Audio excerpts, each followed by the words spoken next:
الحمد لله نحمده ونستعينه ونستغفره ونؤمن به ونتوكل عليه ونعوذ بالله من شرور أنفسنا ومن سيئات أعمالنا من يهده الله فلا مضل له ومن يضلله فلا هادي له ونشهد أن لا إله إلا الله وحده لا شريك له ونشهد أن سيدنا وسندنا وحبيبنا ومولانا محمدا عبده ورسوله لا رسول بعده ولا رسالة بعده لا نبي بعده ولا نبوة بعده أرسله الله بالحق بشيرا ونذيرا وداعيا إلى الله بإذنه وسراجا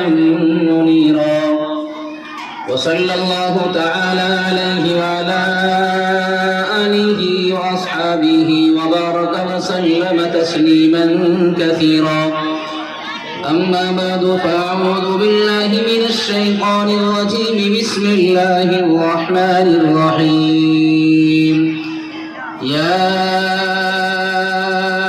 أيها الذين آمنوا اتقوا الله وكونوا مع الصادقين صدق الله العلي العظيم عن عقبة بن عامر رضي الله تعالى عنه لقيت رسول الله صلى الله تعالى عليه وسلم فقلت من نجا يا رسول الله قال رسول الله صلى الله تعالى عليه وسلم أملك عليك لسانك وليسعك بيتك وابكي على خطيئتك رواه مسلم أو كما قال صلى الله تعالى عليه وسلم.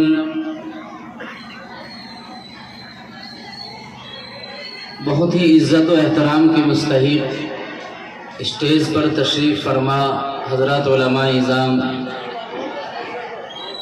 محبتوں کی مستحق بزرگان دین، نوجوان ساتھیوں، پیارے بچوں،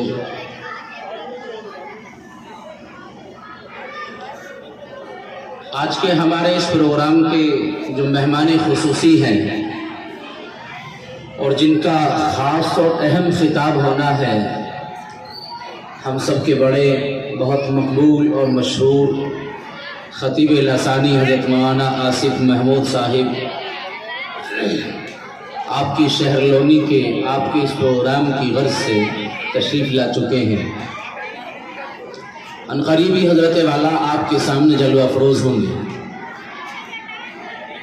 جناب حضرت قاری محمد عرفان صاحب عالمی محبب مدرسہ فیض الاسلام چروڑی، خلیفہ و مجاز حضرت مولانا بلال صاحب باغپتی، حضرت قاری صاحب کا حکم ہے، یہ ان کی شفقتیں ہیں، ان کی محبتیں ہیں کہ مجھ عاجز کے لیے اتنی بات کہہ رہے ہیں۔ اللہ سے دعا کرتا ہوں کہ اللہ تبارک و تعالیٰ ان باتوں کو حقیقت میں بدل دے۔ آمین، اللہم آمین۔ آپ حضرات سے درخواست یہ ہے کہ جو ہمارے یہ بچے ہیں جو چہار جانی کھڑے ہوئے ہیں، یا تو اگر جگہ ہے تو بیٹھ جائیں، نہیں تو کسی ایک طرف چلے جائیں تاکہ بات سننے میں دخل نہ ہو اور بات کرنے میں بھی دخل نہ ہو۔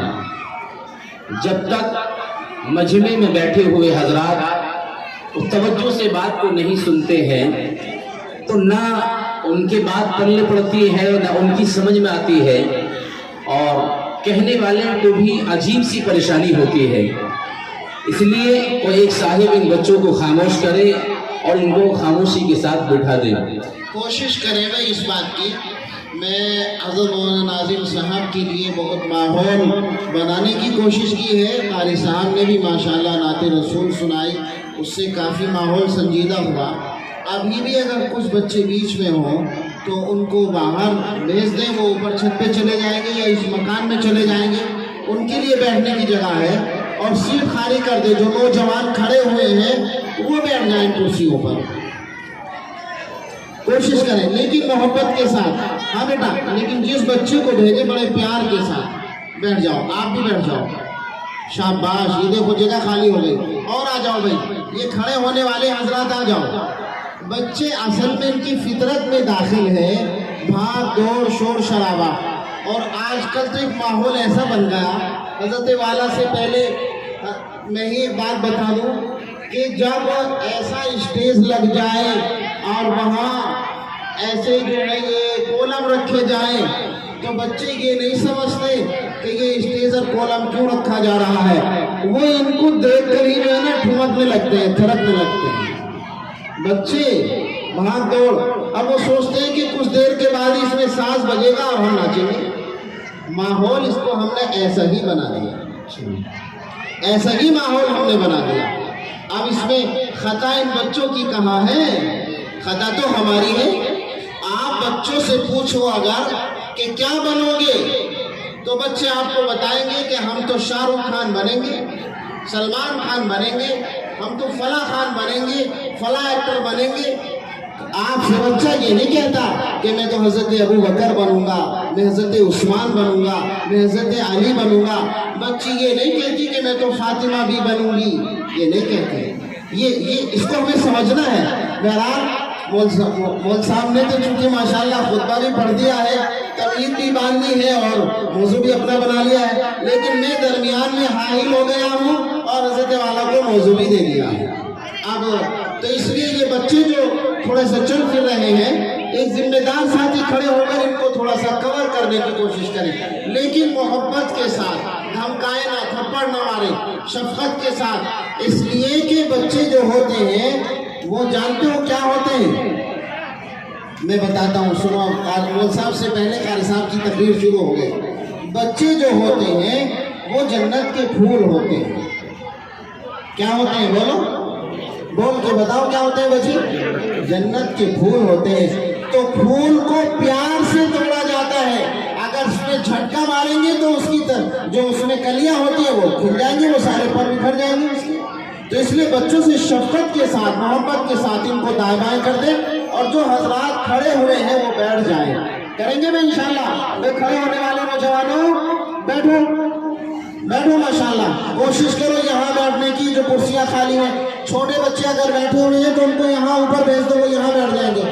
اگر یہ نیچے کا ہال جہاں مائیں بہنیں بیٹھی ہوئی ہیں, یہ نیچے کا ہال اگر فل ہو گیا ہو تو اوپر والا اور اس سے اوپر والی چھت بھی سب خالی ہیں, یہ تینوں منزل وہاں پہنچ جائیں, لیکن دروازے میں بالکل کھڑی نہ ہو. جی حضرت درود شریف پڑھ لیجیے. اللہم صلی علی محمد اللهم صل على سيدنا محمد وعلى آل سيدنا مولانا محمد بارك وسلم. خطبے میں قرآن کریم کی ایک آیت کریمہ اور اس کے بعد فرمان عالی جناب رسول اللہ صلی اللہ تعالیٰ علیہ وسلم پیش کیا ہے.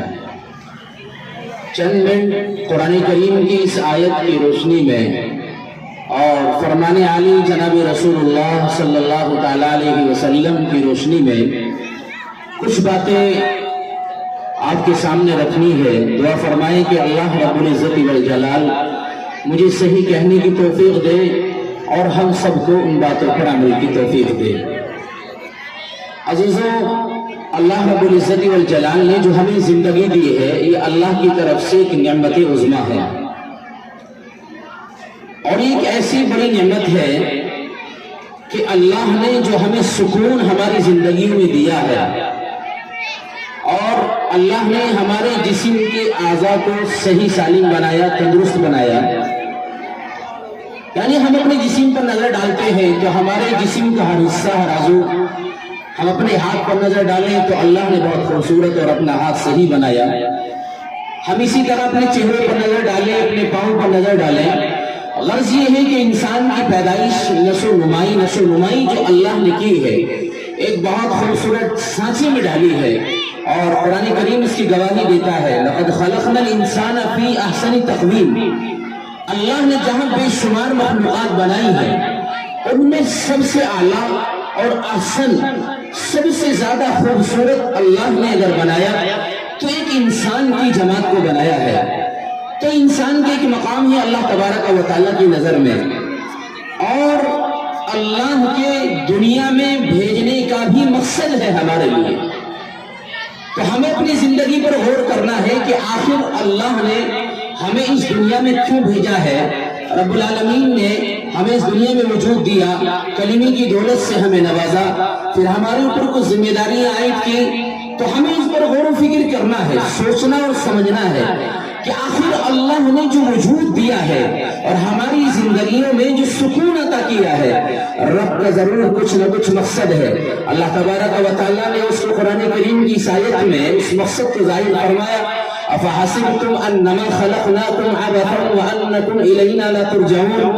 اے میرے بندو، یہ گمان مت کرنا، تمہارے ذہن میں یہ بات نہیں آنی چاہیے کہ تمہیں دنیا میں بھیجنے کا کوئی مقصد نہیں ہے، تمہیں فضول اور بیکار پیدا کر دیا گیا، نہیں، ہرگز نہیں۔ قرآن کریم کی اس آیت کے اگلے جملے میں اور اگلے ٹکڑے میں اس کو وضاحت کے ساتھ بیان کر دیا کہ تمہیں میری ہی جانب لوٹ کرانا ہے، دنیا میں جا رہے ہو، تمہیں وجود دے دیا گیا، کلمے کی دولت سے تمہیں نواز دیا گیا، تمہارے جسم کو صحیح سالم بنا دیا گیا، اب اپنی زندگی کو کس طرح گزارنا ہے یہ ہمیں دیکھنا ہے۔ قرآن کہتا ہے زندگی میں جس طرح بھی تم اپنی دنیا میں زندگی گزارو گے، جو اعمال کرو گی، جو افعال اور کام کرو گے، وہ سب کچھ رب کے یہاں محفوظ ہے۔ یہاں تک کہ اگر اپنی زبان سے بھی کسی بات کو نکالو گے، اپنی زبان سے بھی کسی بات کا اظہار کرو گے، تو یہ نہ سوچنا کہ صرف ہماری زبان سے کہی ہوئی بات صرف ہمارے تک محدود ہے، یا جو سن رہا ہے صرف اس تک محدود ہے، نہیں۔ قرآن کہتا ہے ما یلفظ من قول الا لدیہ رقیب عتید۔ جب اپنی زبان کھولتا ہے اور اس زبان کے گوشت کے ٹکڑے سے کوئی بات نکالتا ہے، کوئی حرف نکالتا ہے، اپنی زبان کے لبوں کو کھول کر کسی بات کا اظہار کرنا چاہتا ہے، اپنے دلی جذبات کو اپنی زبان کے ذریعے سے پیش کرنا چاہتا ہے، تو یہ نہیں ہے کہ جو بات کہہ دی ختم ہو گئی، نہیں، وہ بات رب العالمین کے حضور پہنچ جاتی ہے، تمہارے نامہ اعمال میں لکھ دی جاتی ہے، وہ فرشتہ اس کو محفوظ کر لیتا ہے۔ زبان سے جو کچھ کہا جاتا ہے، زبان سے جس چیز کا اظہار کیا جاتا ہے، عزیزوں، وہ بات ختم نہیں ہوتی بلکہ رب کے یہاں وہ ریکارڈ میں محفوظ ہو جاتی ہے۔ اسی وجہ سے صحابہ کرام بڑی فکر میں رکھتے تھے اور بہت کوشش ان کی تمام تر توجہات اس طرف رہتی تھی کہ آقا نامدار تاجدار مدینہ محمد رسول اللہ صلی اللہ تعالیٰ علیہ وسلم ہمیں کوئی ایسی قیمتی نصیحت کرے کہ جس نصیحت پر ہم عمل کرے اور ہماری زندگی سنور جائے، آخرت ہماری سنور جائے، دنیا کے اس دنیا کی خوشنمائی سے اور اس دنیا کی جو رنگ و بو ہے اس سے ہم بچ کر اپنی آخرت کو سنوارے، جنت میں آسانی سے پہنچ جائے۔ یہی وجہ کہ صحابی رسول اللہ کے نبی علیہ السلام کی خدمت میں حاضر ہوتے، کبھی کوئی عاشق رسول آتا، کبھی کوئی صحابی آتا، کوئی پوچھتا نبی اللہ ایسا عمل بتا دیجئے کہ جنت میں جانا آسان ہو جائے، تو نبی علیہ السلام کبھی کسی موقع پر یہ بات کہتے، صحابی نماز کو نماز کے وقت پر پڑھیے، یہ اللہ کو بڑا محبوب عمل ہے۔ کوئی صحابی آتا، عاشق رسول آتا، یا نبی اللہ کوئی عمل بتائیے کہ اس عمل کو ہم اپنائیں اور پھر آخرت سمجھ جائے، جنت میں جانا آسان ہو جائے، تو نبی اللہ کبھی یوں کہتے اپنی زبان پر اللہ کے ذکر کو رکھو، اپنی زبان اللہ کے ذکر سے تر و تازہ رکھو۔ کوئی عاشق رسول آتا، یا نبی اللہ کوئی عمل بتائیے، تو غرض یہ ہے کہ صحابہ کی ہر وقت فکر یہ رہتی تھی کہ کوئی بات ہاتھ لگے، کوئی بات ہمارے پاس تک پہنچے، آقا نامدار کے لب کھلے اور کوئی بات ہمارے پاس پہنچ جائے، اس بات کو ہم اپنے دماغ سے اور اپنے کان سے اور اپنی زبان سے سننے کے بعد اور محفوظ کرنے کے بعد ہم اپنی زندگی میں لے کر آئیں، تاکہ اس بات پر عمل کرنا ہمارے لیے آسان ہو جائے اور اس بات کی برکت سے ہمارے لیے جنت میں جانا آسان ہو جائے۔ عزیز صحابہ کا بے پناہ احسان اس امت کے اوپر کہ اس امت کو راستہ دکھایا۔ صحابہ نے اللہ کے نبی علیہ السلام کے اقوال کو جمع کیا، صحابہ کی افعال کو جمع کیا اور صحابہ کی عادات کو جمع کیا۔ یہی وجہ کہ کسی بھی نبی کا نسب نامہ محفوظ نہیں ہے سوائے تاجدار مدینہ جناب رسول اللہ صلی اللہ تعالیٰ علیہ وسلم کا۔ اللہ کے نبی کا نسب نامہ بھی موجود ہے، اللہ کے نبی کی عادات بھی موجود ہے، اللہ کے نبی کے اقوال بھی محفوظ ہے، اللہ کے نبی نبی کے اعمال بھی محفوظ ہے، افعال بھی محفوظ ہے، نبی علیہ السلام کی ادائی بھی محفوظ ہے، نبی کا چلنا کیسا تھا یہ بھی محفوظ ہے، نبی کا بیٹھنا کیسا تھا یہ بھی محفوظ ہے، اور نبی کھانا کس طریقے سے کھاتے تھے یہ بھی محفوظ ہے۔ غرض یہ ہے کہ نبی کی ساری زندگی اللہ کے ان دلاروں میں اور اللہ کے نبی کے ان عاشقین میں صحابہ کرام نے آپ علیہ السلام کی ساری چیزوں کو جمع کیا، جو آج اس امت تک اللہ کے نبی کی وہ ساری عادات اور افعال ادائیں پہنچی ہیں۔ بے شک، سبحان اللہ۔ ہمیں بھی یہ فکر ہونی چاہیے کہ ہم اپنے عالم اور اپنے امام سے کوئی ایسی بات پوچھیں کہ جو بات ہمارے لیے بڑی قیمتی ہو، اس بات پر عمل کریں، جنت میں جانا آسان ہو جائے۔ اسی بات کو لے کر عقبہ بن عامر رضی اللہ تعالیٰ عنہ خدمت اقدس احذیہ میں حاضر ہوئے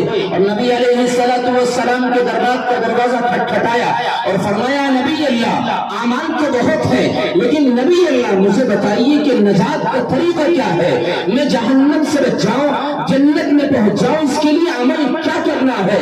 یا نبی اللہ، جب میں جہنم کے تذکرے کو سنتا ہوں تو میری روح کانپنے لگتی ہے۔ آقا نامدار، جب جہنم کے احوال میرے سامنے آتے ہیں، جب جہنم کا تذکرہ کیا جاتا ہے تو نبی علیہ السلام پیر میرے لڑکھڑانے لگتے ہیں، زمین سے میرے پیر اٹھانے لگتے ہیں، میری بھوک بھاگ جاتی ہے، میری پیاس چلی جاتی ہے۔ نبی اللہ، جہنم کے اندر ایک ایمان والا جائے، ایک مسلمان چلا جائے، آخری جہنم کی آگ کا کیا ہوگا؟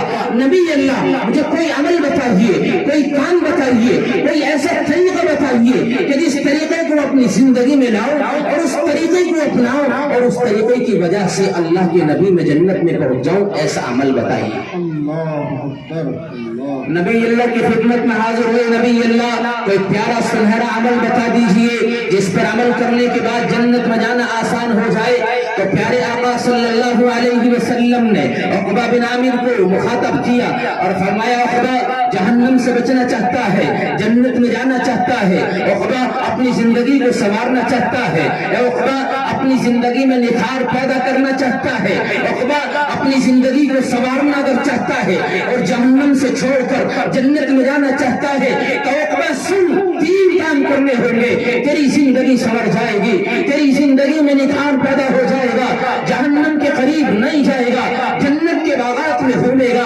جنت کی نہروں سے پانی پیتا ہوا نظر آئے گا، اور حوض کوثر میں میرے سامنے کھڑا ہو کر میری شفاعت کے ساتھ تو میرے سامنے کھڑا ہو کر میرے ہاتھ سے جام کا پیالہ پیتا ہوا ہوگا۔ عقبہ، لیکن بات یاد رکھنا، عمل جو بتاؤں گا اس کو اپنی زندگی کے اندر محفوظ کر لینا۔ اگر ان تین کاموں کو کر لیا تو جنت میں جانا آسان ہو جائے گا اور جہنم سے تیرے لیے بچنا بہت آسان ہو جائے گا۔ میں نے کہا صحابہ کا بے پناہ احسان اس امت کے اوپر کہ سوال صحابہ کرتے تھے، جواب آقا نامدار دیتے تھے، جبکہ صحابہ کی مقدس و جماعت جس کے لیے قرآن نے مجدہ سنا دیا، رضی اللہ عنہم ورضوا عنہ والسابقون الاولون من المؤمنین والمہاجرین، قرآن کہیں کہتا ہے اعد اللہ لهم جنات تجری من تحتها الانہار، قرآن کہیں کہتا ہے خالدین فیہا ابدا، قرآن کہیں کہتا ہے اولئک هم الراشدون، کہیں کہتا ہے اولئک هم الفائزون، یعنی رب یہ کہتا ہے کہ یہ صحابہ کی جماعت وہ مقدس جماعت ہے کہ جس کے لیے اللہ نے پیغام سنا دیا ہے اور مجدہ سنا دیا ہے کہ صحابہ کی جماعت وہ مقدس جماعت ہے، وہ عظیم جماعت ہے کہ جس سے رب راضی ہے اور یہ رب سے راضی ہے۔ کوئی راضی ہو یا نہ ہو اس سے کوئی سروکار نہیں ہے، لیکن رب صحابہ کی جماعت سے راضی ہے۔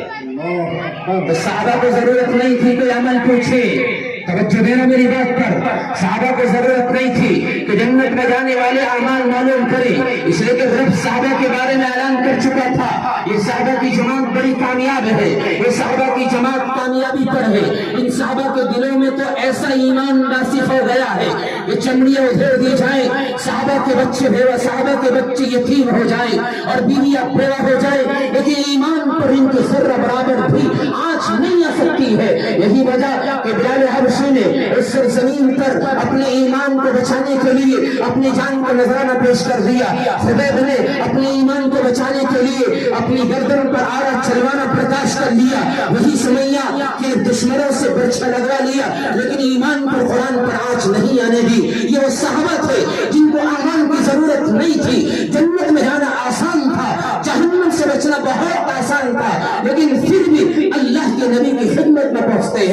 نبی اللہ عمل بتا دیجئے جنت میں جانا آسان ہو جائے، جہنم سے بچ جاؤ، نبی اللہ کوئی سنہرا عمل بتائیے، کوئی پیارا عمل بتائیے۔ تو عقبہ بن عامر کے اس سوال کے جواب پر آقا نامدار تاجدار مدینہ محمد مصطفیٰ صلی اللہ علیہ وسلم کے لب کھلے اور فرمایا عقبہ سن، اگر جنت میں جانا چاہتا ہے، جہنم سے بچنا چاہتا ہے تو اپنی زندگی میں 3 کام کو داخل کر لے، اپنی زندگی میں 3 کام ایسے سنبھالے کہ تیری جان چلی جائے، تیرے اوپر دشمنان مقابلہ کر دے، حملہ کر دے، لیکن ان 3 کام کو مت چھوڑ دینا۔ تیری زندگی میں اگر یہ 3 اعمال آ گئے، 3 کام آ گئے تو تجھے جنت میں جانے سے کوئی نہیں روک سکتا ہے۔ یہ رب کی طرف سے کامیابی ہے، رب کی طرف سے کامرانی ہے، یہ اللہ کی طرف سے نجات ہے، دنیا تیرا بال بیدار نہیں کر سکتی ہے۔ شرط ہے عقبہ ان 3 باتوں کو اپنی زندگی میں اپنا لے، جنت میں جانا تیرے لیے بہت سہل ہو جائے گا۔ بتائے جائیں وہ 3 اعمال کیا ہیں، 3 کام کیا ہیں، آپ بھی اپنی زندگی میں اپنائیں گے؟ بتائیے ہاتھ اٹھا کر کون کون اپنائے گا؟ انشاءاللہ انشاءاللہ کہیے۔ انشاءاللہ کہو۔ عقبہ بن عامر رضی اللہ تعالیٰ مجھے پوچھا نبی اللہ بتائیے، تو رسول اللہ صلی اللہ علیہ وسلم کی زبان کھلی، فرمایا عقبہ املک علیک لسانک، اور ایک دوسری روایت میں ہے احفظ لسانک، محدثین ترجمہ قریب قریب کرتے ہیں۔ فرمایا عقبہ پہلی بات احفظ لسانک، اپنی زبان پر قابو کر لینا، اپنی زبان کی حفاظت کر لینا، اپنی زبان پر تالا لگا لینا، اپنی زبان کو فضول باتوں میں خرچ نہ کرنا۔ عقبہ اگر زبان پر تو نے قابو پا لیا تو تجھے جنت میں جانے سے کوئی نہیں روک سکتا ہے۔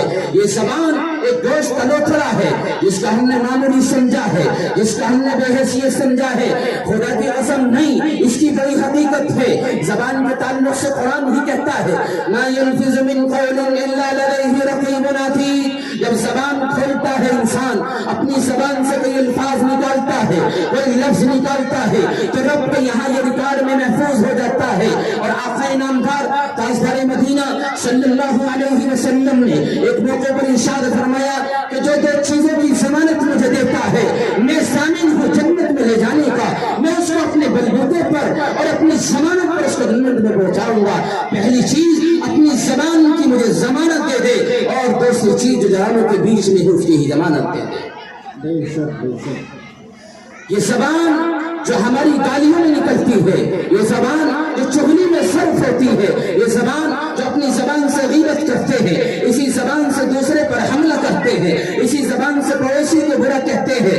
ارے یاد رکھیے عزیزو، وہ ایک خاتون جو آقا نامدار محمد مصطفیٰ کے تعلق سے محمد مصطفیٰ سے بتایا گیا، ایک صحابی رسول ہے، نبی اللہ مکی کی خاتون ہے، نمازوں کی پابند ہے، روزے کی پابند ہے، صدقات دینے والی ہے، زکات دینے والی ہے، راتوں کو تہجد پڑھنے والی ہے، لیکن نبی اللہ ایک کام یہ ہے کہ پڑوسی کی برائی کرتی ہے اور اپنی زبان سے غیبت کرتی ہے، تو اللہ کے نبی نے فرمایا وہ عورت جہنمی ہے، میں اس کو جہنم میں دیکھ رہا ہوں۔ نمازیں کہاں گئی، تہجد کہاں گئی، صدقات کہاں گئے؟ ہاں یہ صدقات کی نمازیں، یہ روزے، یہ زکات عزیزوں اس وقت کام آ سکتی ہے جب اپنی زبان پر قابو رکھا جائے، جب اپنی زبان کی حفاظت کی جائے۔